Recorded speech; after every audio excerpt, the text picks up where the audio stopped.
Bienvenidos a La Paz en Foco, programa del Centro de Pensamiento y Seguimiento al Diálogo de Paz y de Unimedios.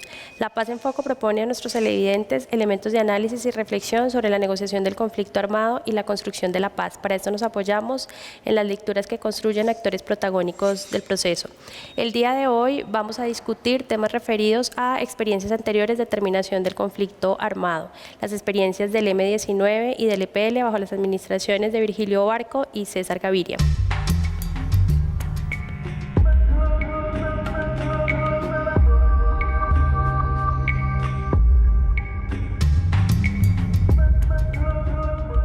Nos acompañan nuestros tres invitados, el señor Carlos Franco, politólogo de la Universidad del Valle, miembro del EPL y asesor del Programa Presidencial de Derechos Humanos. Bienvenido, Carlos. Muchas gracias. Vera Grave, también dirigente y partícipe del M-19, excongresista por la Alianza Democrática M-19 y actualmente investigadora del Observatorio de Paz.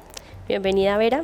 Gracias. Y la profesora María Clemencia Castro, profesora de la Universidad Nacional, directora del Observatorio de Paz y Conflicto de la Universidad Nacional, con varias publicaciones sobre estos temas. Bienvenidos a todos. Gracias. Bueno, dos de nuestros invitados fueron protagonistas de los procesos de diálogos con el M-19 y con el EPL. Quisiéramos preguntarles cuáles fueron los elementos que permitieron llegar a esa mesa de negociaciones y el contexto que acompañaba a esos procesos. Vera. Pues situándonos a finales de los años 80, yo creo que hay un elemento muy importante que fue la conciencia que fuimos teniendo, que la guerra la podíamos perpetuar, pero que ya no era una salida de transformación del país. Con todo el surgimiento de diferentes actores armados, de guerras cruzadas y sobre todo de afectación de la población civil y la aparición de un latente o a veces silencioso movimiento por la paz que de alguna manera ya no estaba, que nos decía que ya la lucha armada no era el modo de cambiar. Y creo que hacer conciencia de eso posibilitó la posibilidad de hacer ese giro y plantearse la necesidad de, como decía Carlos Pizarro, un salto al vacío, es decir, de atrevernos a tomar una decisión de paz y en función de eso generar un proceso de negociación. Carlos, para el caso del proceso del EPL, ¿cuáles fueron los elementos fundamentales que permitieron llegar a la negociación? Creo que es la misma situación que dice Vera, pero agregaría que la violencia se degradó y dejó de ser algo heroico, algo que servía para cambiar, porque hubo guerra sucia, surgimiento del paramilitarismo, exterminio de todo lo que fuera protesta social y aumento del narcotráfico y en ese entonces del narcoterrorismo. Entonces la población común y corriente no distinguía entre un uso de la violencia con un fin bueno y un uso de la violencia como ese. Entonces creo que nosotros hicimos conciencia de que la violencia tenía un nivel de rechazo y de degradación muy fuerte. Y otra cosa que dice Vera es, ¿para dónde íbamos? No había sino dos formas de ganar la guerra, que era produciendo mucha más muerte y destrucción y metiéndose al narcotráfico. No había ninguna otra forma de equilibrar. Entonces, esa es una disyuntiva que nosotros teníamos, o hacer eso o tomar la decisión de hacer la paz. El M-19 fue pionero, vio primero las cosas, se lanzó y las otras organizaciones empezamos a ver que ese camino era más rentable políticamente. Carlos, y atendiendo, digamos, a esos elementos que permiten llegar a la negociación, ¿cuáles fueron los puntos que se lograron llevar a la agenda? En nuestro caso, el tema de la Asamblea Nacional Constituyente condicionó mucho la negociación. La agenda fue recortada y fue conscientemente recortada. El gobierno inicialmente con el M-19 negoció muchos cambios políticos y sociales que se hundieron en el Congreso. No es que los movimientos no quisiéramos hacer esos cambios. Y en el caso del EPL también los quisimos hacer, pero la disyuntiva era o nos demoramos discutiendo todo eso o vamos a la constituyente. Entonces básicamente es eso. Entonces la agenda al final era una agenda que tenía elementos de favorabilidad política, de participación en la Asamblea Nacional Constituyente, de inversiones en las zonas donde operaban estas organizaciones, de Derechos Humanos logramos la creación de una comisión de superación de los factores de violencia y de ahí para adelante una serie de medidas que garantizaban la terminación del conflicto armado con nosotros, dejación de armas, programas de reincorporación, medidas de seguridad para los líderes, beneficios jurídicos para las personas. Entonces, eso es el conjunto de la agenda de los acuerdos en ese momento. Y Vera, para el caso del M19, digamos, hay unos puntos muy próximos también con la agenda del EPL, pero ¿cómo lograron definirse al interior del grupo armado cuáles puntos eran fundamentales para poder dar ese paso hacia la dejación y la negociación política? Pues yo diría que más que una discusión interna fue una discusión con el país, porque uno de los mecanismos que generó el proceso fueron las mesas de concertación y análisis, es decir, un mecanismo participativo en el que se discutían los temas. Y a esas mesas Pizarro planteó unas rectificaciones del país, es decir, el país para lograr transformaciones tenía que rectificar en una serie de temas para asumir cómo salir de la crisis. Entonces se fue constituyendo toda una cantidad de propuestas que se consolidaron en el pacto por la democracia y la paz, que finalmente se hundió en el Congreso. Entonces eso fue una parte central. Lo otro fue la discusión de la favorabilidad política y todos los temas ya de reinserción que eran fundamentales. Y la constituyente apareció también, pero fue más sobre la marcha, fue tomando fuerza, ¿cierto? Pero creo que fue un contenido discutido con amplios sectores, fundamentalmente porque eso era como esencial para el M, la participación de la sociedad en el proceso. María Clemencia, digamos, frente a los elementos de contexto que han planteado Carlos y Vera, para generar un ambiente favorable a la paz en ese momento, ¿tú agregarías otros que deberían considerarse iniciando la década de los 90? Allí, frente a lo que dice Carlos, la guerra siempre ha significado y estado articulada a la violencia y a la muerte. Y eso no solamente en la exposición de los combatientes a ser afectado por el contrario, sino también como actores de violencia y de muerte. Y es muy particular que en un momento de la historia de estas organizaciones eso empiece a significar allí como un punto de corte y de límite para repensarse en nuevas proyecciones. Y ese momento de país, con el inicio importante del paramilitarismo, con en algunos casos engrosamiento o ampliación de sus filas, y con los retos que significaba mantenerse económicamente con nuevas fuentes de financiación. Parece que también allí empiezan a aparecer unos elementos éticos que confrontan y que en su momento confluyen para que haya como unas oportunidades de pensarse. Gracias. Digamos que ustedes han destacado y particularmente Vera señala algunos momentos críticos como el hundimiento del pacto en el Congreso. ¿Cuáles fueron esos momentos críticos y sensibles que pusieron en peligro las negociaciones y cómo lograron sortearse para que se pudieran continuar? Vera. Yo creo que lo esencial fue que antes de que ese pacto llegara al Congreso, en una asamblea, en su última conferencia, el M19 hace una votación, donde la votación es a favor o en contra de dejar las armas, y gana mayoritariamente la dejación de armas, ¿cierto? Y eso es esencial, es decir, hay una decisión ya de dar el paso a la civilidad, y creo que eso es fundamental. Entonces, cuando se da la situación crítica, pues sí, está la disyuntiva, nos echamos para atrás, volvemos para atrás o seguimos. Yo creo que eso pesó mucho, y yo creo que en últimas lo que salvó el proceso fue la decisión. Si no hubiera sido por la decisión del M dar el paso, pues nos hubiéramos empantanado en qué hacer, si echamos para atrás, para adelante. Y hubo una actitud positiva también del gobierno de ofrecer lo que podía ofrecer. Ya no el gran pacto, pero sí la favorabilidad, el tema jurídico, etcétera. Pero yo creo que lo esencial fue la decisión, no tanto la negociación, sino la decisión que se tenía. Y para el caso del EPL, Carlos, ¿hubo momentos críticos que es importante destacar? Creo que muchos. El primero es que cuando nosotros empezamos a negociar, el comandante del EPL dice: yo no estoy de acuerdo con la negociación. Y nosotros nos tenemos que ir contra el comandante. Ese es un momento difícil.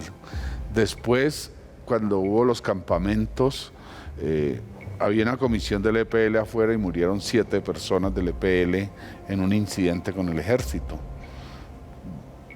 Técnicamente ellos estaban fuera de la zona, o sea que pudiera haberse combate, sin embargo es un golpe fuerte que la organización asimila. Después, cuando el gobierno decide que no hay discusión sobre temas económicos y sociales y nosotros tenemos una gran demanda de gente que está diciendo, bueno, pero pues, la paz solamente a cambio de qué.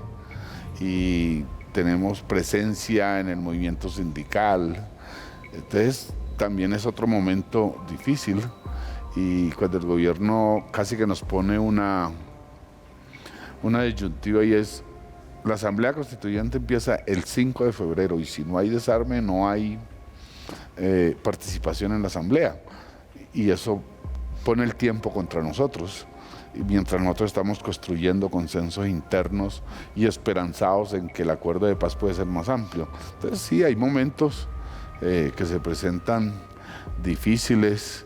Un momento difícil fue la muerte de Carlos Pizarro y de Bernardo Jaramillo, porque nosotros adentro estamos en una discusión, en un debate, y están matando a los que están diciendo que hagamos la paz. Entonces adentro de la discusión dicen uno, pero oye, ¿para dónde nos vas a llevar? Entonces sí, hay muchos momentos difíciles. María Clemencia, digamos que estos momentos difíciles y la manera de sortear creo que generan aprendizajes significativos para la actual coyuntura. ¿Qué podríamos destacar de esos aprendizajes? Pues en lo que vamos de la conversación, los diálogos y las tensiones no son solamente con la contraparte, sentados en una mesa, sino que hay otro tanto de dificultad y a veces aún más al interior de las organizaciones. Y tener una sintonía de todos los integrantes y todas sus bases para que acompañen y se articulen al proceso es de los retos más grandes. Y de no lograr sortearlo y de quedar fracturados como pasó en algunas ocasiones, pues eso no solo puede poner en riesgo el propio proceso, sino también en general ese escenario de la paz que va dejando en el camino otras estructuras que se diversifican y que quedan en armas. Entonces, si pensamos en los tiempos de hoy, sigue siendo muy válido los retos que allí tiene esa mesa en la interacción y en las tensiones y en las resoluciones que vayan logrando, como los retos que cada una de las partes tiene a su interior, presidente, gobierno y demás, en todo lo que implica un esfuerzo de convocar y de hacer coincidente con un espíritu de paz y a su vez internamente a unas FARC que pretenden hacer un proceso cohesionado, articulado en perspectiva de una transformación como partido social. Para la paz en foco, poner el lente en estos temas de experiencias anteriores es fundamental no solo para el entendimiento del proceso histórico colombiano, sino por los aprendizajes que se pueden generar para un escenario de construcción de paz. Los invitamos a ver una nota de contexto. Los procesos de paz con el M-19 y el EPL se remontan a 1983 durante el gobierno de Belisario Betancur. Esos diálogos fracasaron, entre otras razones, por la intervención de los militares y por los atentados a los dirigentes de los grupos guerrilleros. En 1988, el gobierno de Virgilio Barco abrió una nueva posibilidad con una política llamada Iniciativa para la Paz, que propició que el M-19, el EPL y el movimiento armado Quintín Lame y el PRT empezaran a dialogar. Con el M-19 se firmó un pacto político por la paz y la democracia en 1989. Estos procesos tienen una coincidencia histórica con la Asamblea Nacional Constituyente. La Asamblea no es producto exclusivo de los diálogos, sino de varios factores sociales y políticos que convergieron en 1990. El 24 de mayo de 1990, el EPL inició conversaciones con el gobierno de César Gaviria. El acuerdo final comprendió la participación de 2 voceros del EPL en la Asamblea Nacional Constituyente. Hoy, varios miembros del M-19 y el EPL aportan a la construcción de paz y democracia desde diferentes ámbitos sociales y culturales. Bueno, un elemento que quisiéramos introducir antes de irnos a una pausa es el tema referido con las víctimas. Es un tema que hoy es fundamental en la agenda de negociación, pero quisiéramos saber cómo se abordó en ese momento de los diálogos en los que ustedes participaron. Carlos. Hay varias cosas que es bueno tener en cuenta. No es cierto que haya una amnistía total. Todos estos procesos tuvieron unas condiciones. Por ejemplo, el homicidio fuera de combate, cometido con sevicia y premeditación, estaban excluidos de cualquier beneficio jurídico. Eso llevó a que muchas personas siguieran en la cárcel. Sin embargo, todos los temas de derechos de las víctimas en el mundo no habían tenido el desarrollo que posteriormente han tenido. Sin embargo, en nuestro caso, visualizamos la importancia de esclarecer lo que había pasado y por eso se creó una comisión de superación de los factores de violencia que produjo un informe y el gobierno además se comprometió a asumir esas recomendaciones, cosa que pues, no se hizo porque realmente después entramos en una dinámica de confrontación, de aumento del paramilitarismo, de crecimiento de la guerrilla, que acabó con estos esfuerzos de paz.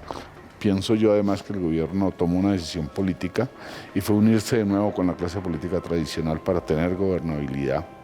Entonces hubo muchos factores posteriores que habría que analizar, porque si hubiéramos mantenido el espíritu de que el objetivo era la reconciliación, ahí hubiera puesto el tema de las víctimas sobre el tapete. Lo que hay que tener en cuenta es que ni el grado de victimización era como el que se dio después, y segundo, que el desarrollo de la conciencia mundial y de los instrumentos mundiales para reivindicar los derechos de las víctimas no eran como hoy. Y verá, en el caso del M-19, esa discusión o cómo se abordó este tema.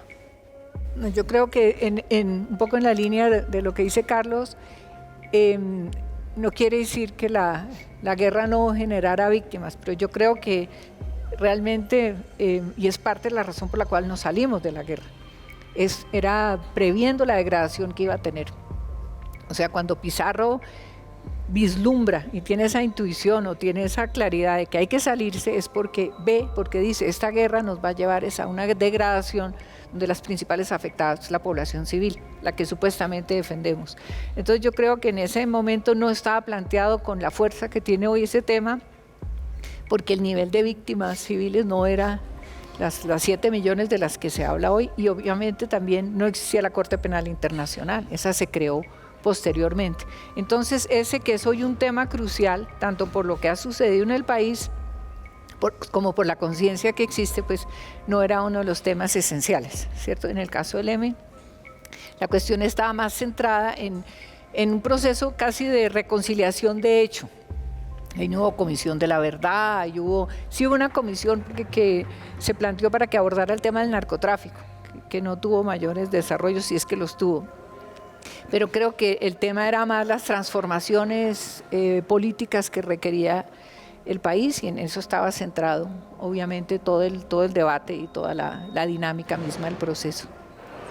Bueno, ya tenemos algunos elementos esenciales de contexto, de puntos de la agenda. Vamos a una pausa y regresamos enseguida. Estamos de regreso a La Paz en Foco, en este capítulo sobre experiencias anteriores de negociación de conflicto con grupos armados. Quisiéramos profundizar en algunos elementos. Vemos que ustedes ya han planteado que la voluntad política de parte de las insurgencias fue fundamental para llegar a un feliz término en esas negociaciones. Pero si en ese momento pudiéramos destacar los elementos que definieron el éxito de esos procesos, ¿qué podríamos señalar? Carlos, por favor. Creo que la decisión política, porque nosotros tuvimos una decisión, todas las organizaciones, que tenía fundamentos políticos y éticos. Y dos, la decisión del gobierno de darle salida a una crisis. O sea, todo esto se inició después del secuestro de Álvaro Gómez, cuando el gobierno presenta su iniciativa para la paz, el gobierno de Virgilio Barco. Es que esto hay que contextualizarlo. Entonces el gobierno tomó una decisión. Antes todas las crisis institucionales se resolvían sacando leyes represivas además. El gobierno de Barco tomó una decisión de hacer una iniciativa para la paz. Entonces creo que eso es otra cosa. Creo que en tercer lugar un contexto internacional, o sea, la caída del muro de Berlín, las negociaciones de Centroamérica, la experiencia anterior que había con los grupos de contadora, entonces, eso también.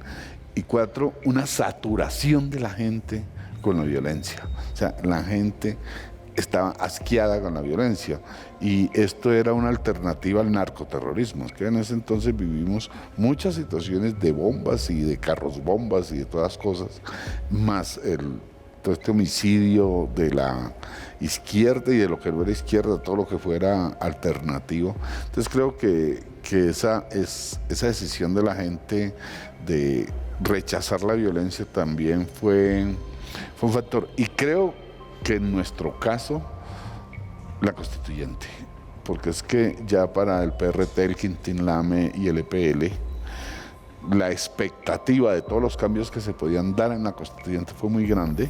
La Corte Suprema de Justicia en ese entonces, que era el órgano de control constitucional, avaló la séptima papeleta y entonces nosotros vimos un espacio, una posibilidad allí. Carlos Pizarro lo que vio fue un espacio en la política para luchar políticamente. Nosotros lo que vimos fue un espacio ya más concreto que fue la Asamblea Nacional Constituyente. Entonces todos estos factores creo que ayudaron. Para el caso del M, Vera. Yo creo que pues uno, el contexto internacional, que creo que si bien no influye directamente, sí tiene que ver la caída de los muros, todos los procesos de transición que vive América Latina, que está saliendo de una serie de regímenes autoritarios, y creo que todo eso es un ambiente pues que no se conecta directamente, pero tiene que ver.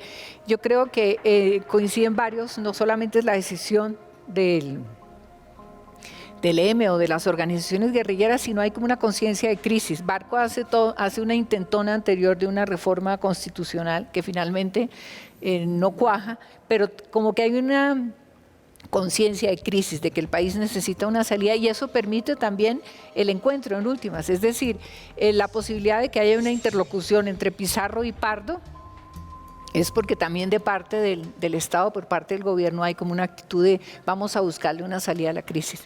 Yo creo que en términos del éxito del proceso tiene que ver mucho eso, la existencia de una real interlocución, es decir, la confianza que se crea entre la jefatura de la guerrilla y el gobierno es muy importante, no porque se desdibujen y que cada cual abandone su postura, pero se genera interlocución y se genera confianza, y son procesos que se hacen, que creo que también es importante, sobre calmar las armas de entrada. Es decir, el proceso del M arranca con la decisión de que no va a haber más tiros. Ahora, hoy es distinto, no podemos siempre estar comparando, pero eso es muy importante porque hay como una tranquilidad, hay como una calma que permite también construir confianza y delimitar muchas cosas. Y la sinceridad que hay en el proceso y la actitud que siempre hubo, creo que Carlos también lo contaba en el caso del EPL, de que ante las crisis se busca una solución. O sea, porque todos los procesos tienen crisis, hay episodios armados, hay ataques, hay cosas, pero hay como la decisión, si tenemos la decisión de fondo, le encontramos una salida a seguir en el proceso. Creo que esos son como algunos elementos. Bueno, y ustedes ya destacaron también algunos puntos referidos a la agenda. Nos interesaría que pudiéramos profundizar en dos elementos fundamentales. ¿Cómo se desarrolla ese proceso de implementación de los acuerdos pactados y especialmente un tema que es bastante sensible, que es el tema de la reintegración? Para el caso del EPL, ¿cómo se vivió ese ejercicio? Para todos los casos, el gobierno sacó un decreto creando un Consejo Nacional de Normalización, se llamaba, y allí era un espacio de concertación, por decirlo de alguna manera, donde había representación de los grupos y del Estado y de fuerzas políticas, etc. Entonces, ese era como el mecanismo político que coordinaba esto. La Consejería de Paz terminaba su trabajo cuando firmaba los acuerdos y esto quedó en manos. Hubo varios arreglos institucionales, hubo una Consejería de Política Social con Gilberto Echeverry Mejía, posteriormente asesinado como el consejero, y John Gómez Restrepo como director del programa presidencial de reinserción. Antes de eso, el Plan Nacional de Rehabilitación, el PNR, estuvo al frente de eso. Entonces hubo entidades del Estado exclusivamente dedicadas a eso, y ese Consejo de Normalización tenía expresiones regionales. Eso fue como los arreglos institucionales. Eran mecanismos de concertación o de participación de ambas partes con otras sectores de la sociedad, con expresión regional y con una adecuación institucional que pasó del PNR al programa presidencial, al programa de reinserción. Y para el caso del M, ¿cómo se desarrolló este proceso? Pues yo creo que lo más dinámico en el caso del M fue lo político, fue la Asamblea Constituyente, fue toda la participación política, fue lo más dinámico y de alguna manera todo el tema de reinserción se fue construyendo. Yo creo que la reinserción se inventa en ese periodo. Todos esos desarrollos que ha tenido posteriormente, que incluso tuvieron los demás grupos, al inicio fue todo había que pensárselo, había que crearlo. Entonces lo más dinámico fue lo político y lo otro se fue dando. Yo creo que ya mirando para atrás, yo creo que a veces fueron casi que desarrollos paralelos. Yo creo que cuando a veces no teníamos, quienes estábamos en la política, la conciencia, la importancia que tenía la reinserción. Entonces se vivía la reinserción política de una manera, quienes estábamos en la política, la situación era más fácil que para el combatiente raso que tenía que encontrar con un espacio en la vida civil. Entonces creo que ahí se fue aprendiendo como sobre la marcha. Entonces hubo varios replanteamientos, incluso hicimos algunas huelgas en el Congreso para pedir la reactivación de todo el tema de la reinserción. Pero creo que fue así, como un desarrollo sobre la marcha y todo en el marco de la dinámica política. María Clemencia, el tema de la reinserción es fundamental en un escenario de construcción de paz y es al que nos abogamos ahora en Colombia. ¿Cuáles crees tú que son los retos fundamentales que enfrenta la sociedad colombiana para integrar a aquellas personas que en algún momento decidieron hacer un levantamiento de las armas? Es que si se piensa como unos extranjeros que retornan, allí nos encontramos con una dificultad que ha aparecido en el país, me parece más en la década del 2000 hasta acá. Entonces en los procesos del 90 yo tendría la idea que no se los pensó como extranjeros que retornaban a regiones, sino que quedaban en sus regiones. El proceso fue articulado con proyectos de desarrollo regional y allí era como ese anclaje con lo político tanto nacional como regional, y eso permitía que también se mantuvieran ciertas identidades y ciertas apuestas en perspectiva, por supuesto ya no en una lógica de guerra sino de construcción de paz. Pero no era un ser que se moviliza por el país para esconderse o para no llegar a un territorio, sino que eran construcciones que podían hacerse allí en esos espacios. Entonces, hoy en día de eso se puede también recoger que esos procesos, parte también de su éxito, además de esas articulaciones políticas y desarrollo regional, parece que tienen que ver con la manera como el gobierno se dispone y logra un acuerdo para que las organizaciones en proceso de tránsito en la vida civil puedan tener un liderazgo y puedan construir y definir la política de reintegración o de reinserción en ese entonces, los programas, hacer seguimiento de su implementación, su evaluación, su replanteamiento. Eso da un referente nuevo de identidad y de colectivo con otros insumos que posteriormente el país no ha conocido. Entonces allí digamos que hay en algunas cosas inclusive autogestión. Las fundaciones y corporaciones tuvieron un papel muy importante allí, en un momento canalizando recursos que iban a llegar a los excombatientes. Son experiencias que hoy en día ya no se han conocido. Entonces, en términos generales hay varios asuntos que tienen que ver con una cultura, con una manera de pensar que el país no es solamente un asunto de finalizar un conflicto entre unos y otros, sino que es una construcción de nuevos referentes y nuevas articulaciones de convivencia y de reconciliación que implica a todos. Y eso entonces hace pensar a quienes vienen de unas dinámicas y de otras de una manera diferente, a pensar que el asunto correspondía solo a problemas de dos partes. Antes de cerrar este bloque, quisiéramos justamente ahondar un poco en los elementos que propone María Clemencia, porque evidentemente la reinserción y una integración, digamos, desde otros lugares al proceso social tiene unos impactos territoriales concretos. ¿Cómo valoran ustedes el papel de los combatientes en un proceso de construcción de paz? Vera. Pues yo creo que a veces hay la idea de que los que dejan las armas se van a reintegrar a una sociedad que los va a acoger o los debe acoger como las ovejas descarriadas, ¿cierto? Y yo creo que no es simplemente volver a una sociedad que está perfectamente organizada a la que nos reintegramos, sino quienes se levantaron en armas fue por una, no digo que siempre sean las razones, pero en esencia es para cambiar una realidad. Entonces la decisión de volver a la civilidad es para seguir cambiando. Entonces no es simplemente un hecho de reintegrarse a algo que hay que aceptar, sino tener la posibilidad de seguir trabajando, cambiando, luchando, ejerciendo ciudadanía. Es decir, creo que eso a veces es una idea que es como que los desmovilizados llegan a la sociedad y se van a reintegrar. Yo creo que llegan a cumplir un papel, sobre todo como gestores de paz, como gestores ciudadanos, como gestores sociales, y yo creo que eso es el gran reto. Además de las condiciones de vida, de vivienda, salud, de educación, yo creo que es también que el poder cumplir un papel activo, ¿cierto? De otra manera, con otros métodos desde la civilidad. Carlos. Primero creo que hay que reconocer a los combatientes y las combatientes que fueron capaces de jugársela tanto cuando había que combatir como en la paz. Eso creo que es un tema clave.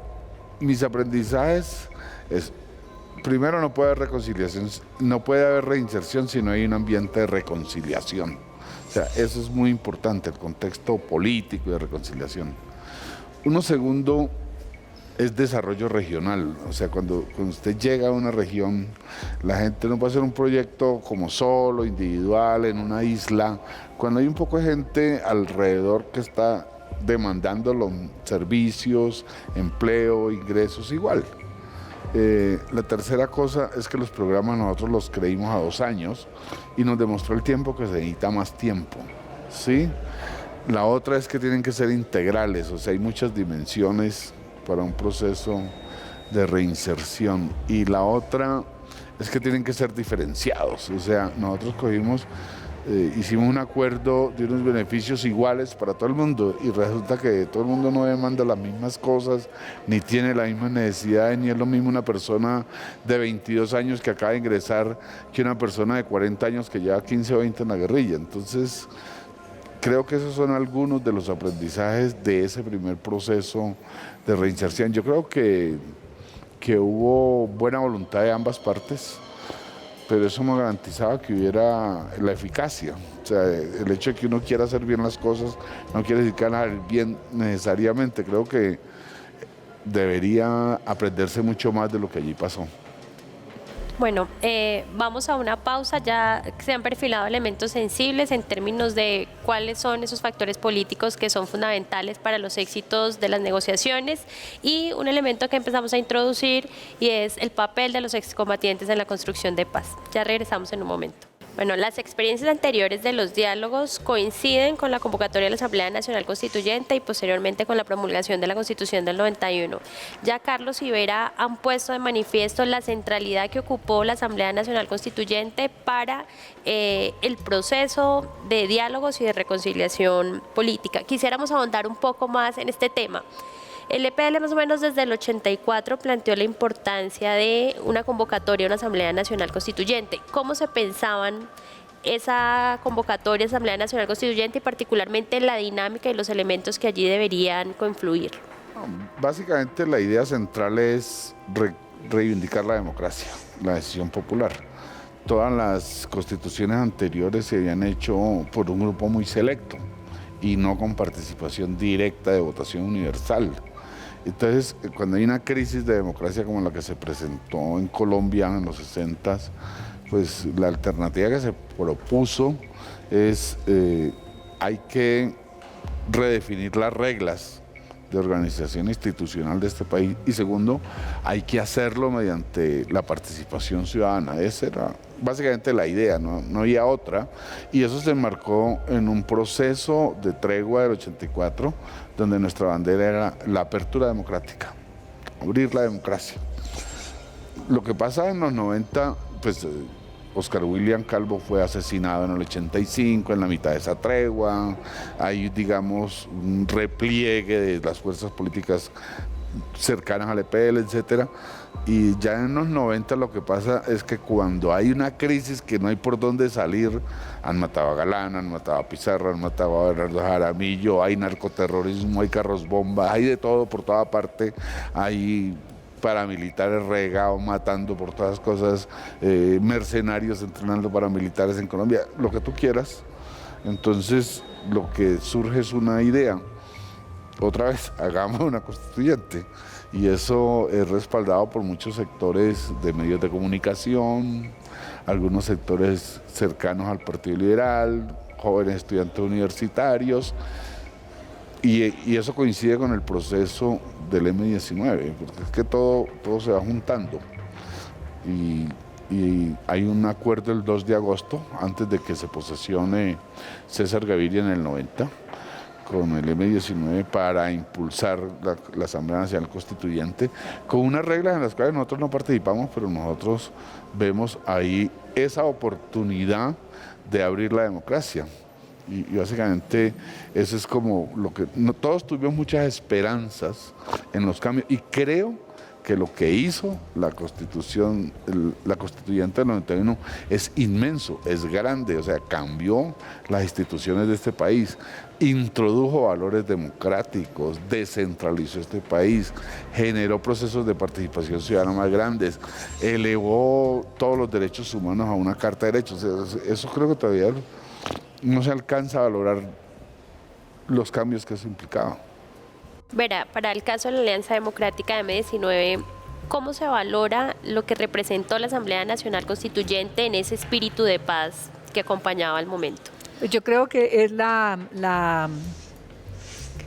es un escenario democrático, ¿cierto? Tanto en el método como en los contenidos, y creo que la Asamblea Constituyente y la Constitución es la gran revolución en Colombia del siglo XX, ¿cierto? Porque verdad, lo que ya lo decía Carlos, replanteó muchas cosas, planteó cosas que en Colombia, que parecen muy obvias hoy a la luz de lo que pasa en el mundo, lo que pasa en Colombia, pero en ese momento eran revolucionarias, como reconocer los derechos. María Clemencia, digamos, ¿cómo valoras este papel de la Asamblea Nacional Constituyente para la construcción de la paz en ese momento?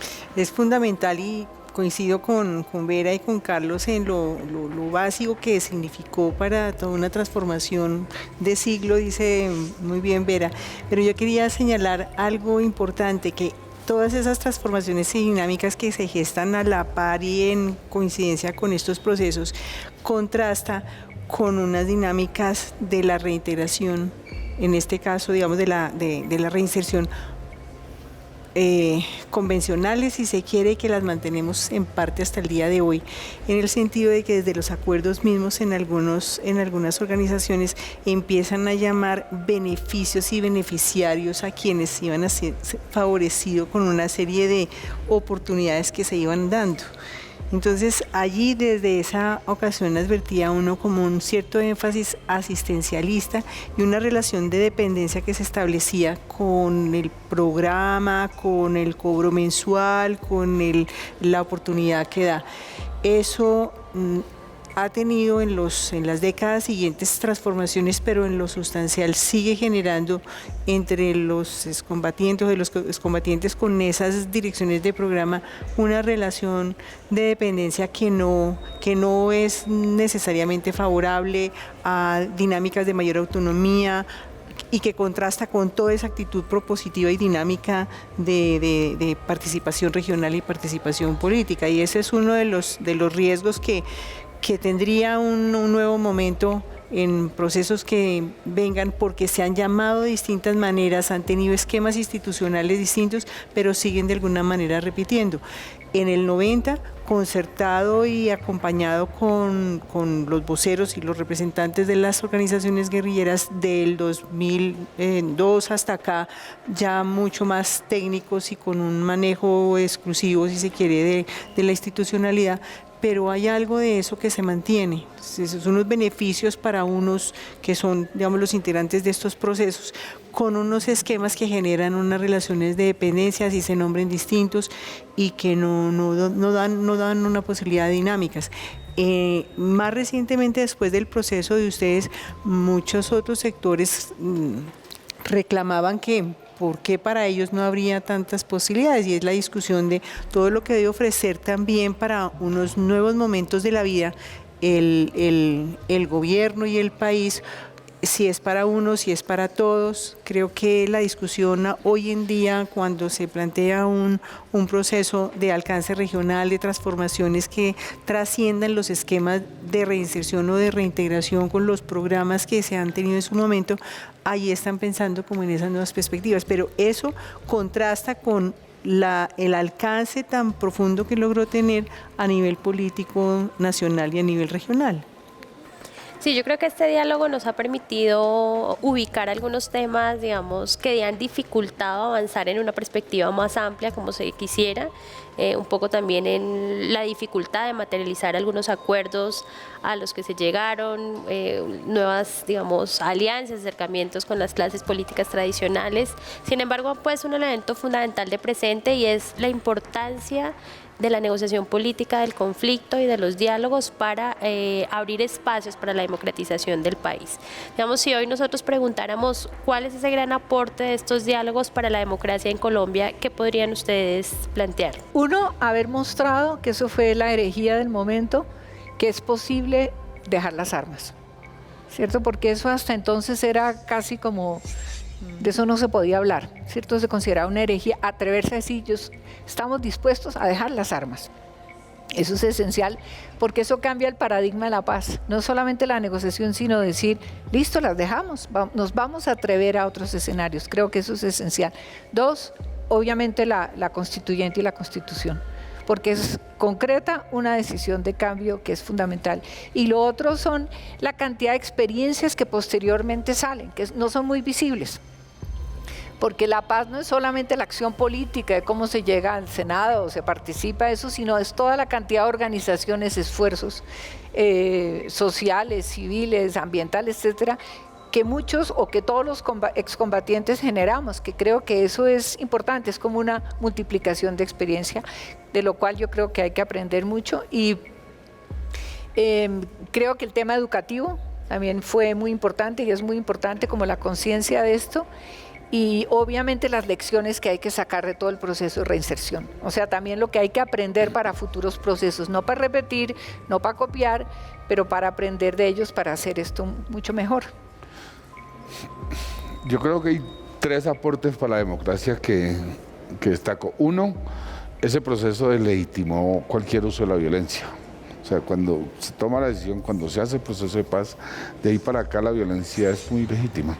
Y es muy legítima por el resultado de la constituyente. La segunda cosa es que estableció cambios que no se pueden echar para atrás en Colombia. Participación democrática y derechos humanos. O sea, en Colombia antes se podía decretar el estado de sitio y suspender todo. Es que eso no lo saben las nuevas generaciones. Hoy en día es impensable en Colombia echar atrás la Carta de Derechos y los mecanismos de participación democrática. Nadie se le ocurre que eso puede pasar. Y la tercera cosa es el reconocimiento de nuevos actores.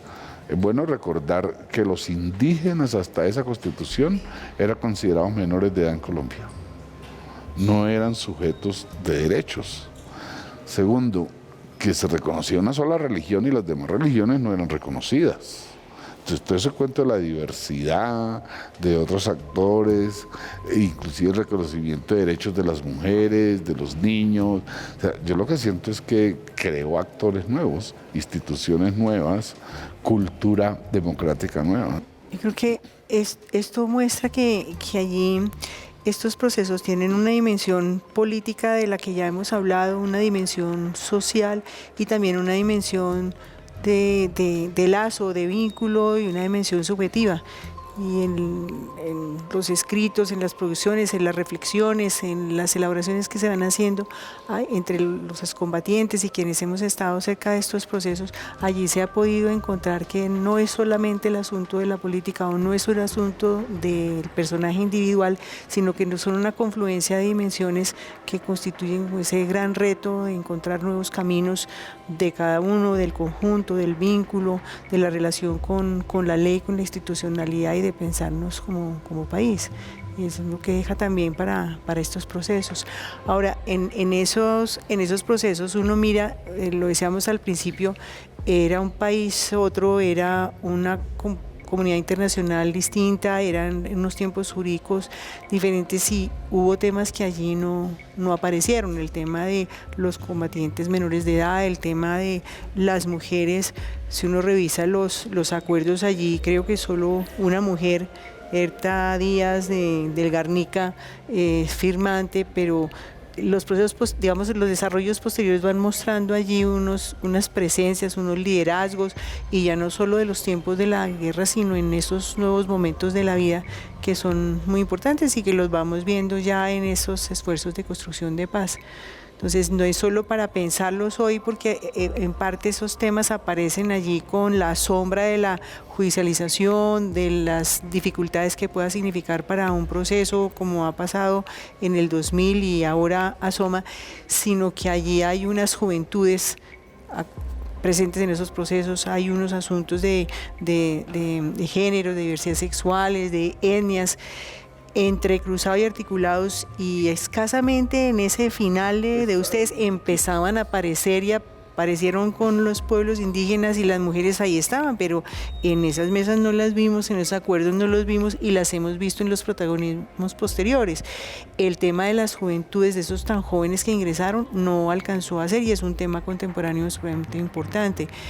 Y bueno, pues otros que aparecen ahora en los tiempos actuales, que son como de los asuntos también de grandes retos de un país que ya por la misma Constitución se reconoce como diverso y plural.